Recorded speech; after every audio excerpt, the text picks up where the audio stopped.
Sixième extinction de James Rawlings. Une aventure de la Sigma Force. L'extinction est la règle, la survie est l'exception. Une station militaire de recherche cachée dans les montagnes de la Sierra Nevada en Californie envoie un message de détresse inquiétant. Il y a une faille de sécurité, qu'importe le résultat, tuez-nous tous!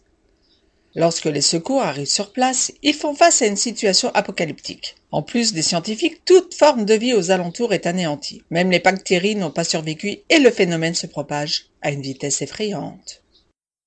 Charles Darwin est sur le bateau HMS Beagle quand les marins repêchent 3 hommes d'équipage qui se font attaquer. L'un des marins veut qu'on le tue.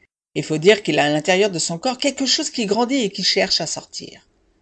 De nos jours, la Rangers Jenna est appelée sur les lieux d'un site de l'armée pour porter secours à des laborantins. Quelque chose a réussi à sortir d'un laboratoire de recherche estampillé P4 de la Sierra Nevada aux États-Unis. Avant qu'elle n'ait le temps d'arriver au site, le labo explose. Les chercheurs ont préféré sacrifier leur vie de peur que la chose, une sorte de virus destructeur, ne se répande. Mais déjà tout autour d'elle, la Ranger voit les animaux tomber, les lapins s'écrouler et le sol noircir. Très vite, un commando militaire vient faire le ménage et Jenna ne doit sa survie qu'à l'arrivée des hommes de la Sigma Force qui cherchent à mettre la main sur le professeur à l'origine de ce fléau. 10e aventure de la Sigma Force, ici l'équipe doit faire face à un nouveau virus commandité par un homme cherchant à ramener à la vie des espèces disparues via la manipulation génétique. L'ADN n'est plus, l'AXN, acide xénonucléique, prend sa place et c'est avec un AXN que l'homme tente de programmer ce qui devrait lui permettre d'introduire un nouvel Éden en proliférant sur la surface de la Terre son virus, chargé de transformer les animaux et de les ramener à un stade proche du préhistorique. La Sigma Force va alors n'avoir de cesse de tenter le tout pour retrouver Cutter Hughes, cet écologiste fou, et déjouer ses plans. Pour cela, ils vont se rendre en équipe en Antarctique, en Amazonie, et bien évidemment aux États-Unis, d'autant que l'un de leurs membres a été touché par le premier virus et qu'il ne reste que peu de temps avant que l'inévitable ne se produise. C'est le premier livre que je lis de James Rawlings, avec pour personnage les membres de la Sigma Force, et sincèrement je ne sais pas si j'en lirai d'autres à ce stade.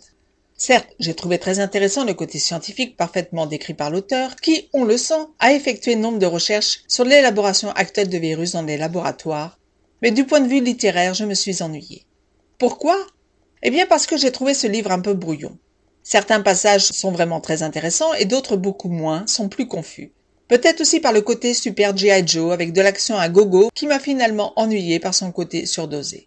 Tout le bestiaire que l'on retrouve en Amazonie ainsi qu'en Antarctique avec ses créatures étranges fait penser au monde perdu d'Arthur Conan Doyle, mais on a du mal à y croire, à y adhérer. Peut-être est-ce dû justement à la façon de compter de James Rawlings ou à une forme de surenchère. Par contre, tout ce qui tourne autour du virus et de son élaboration est passionnant. Rawlings dénonce à travers ce livre les dérives qui peuvent advenir avec ce type de recherche et contribue au débat lancé par la fonte des glaces, du permafrost et des virus qui risquent d'en émerger et de se répandre à travers le monde.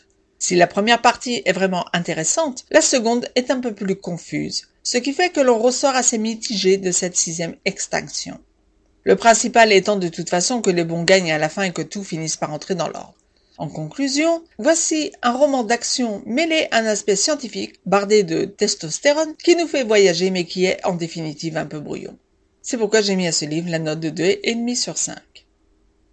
Si vous avez aimé cette chronique, n'oubliez pas de mettre un pouce vers le haut et de vous abonner à notre chaîne pour découvrir les suivantes. Je vous invite également à venir visiter le site auditourdunlivre.com et je vous dis à très bientôt et vous souhaite de très bonnes lectures.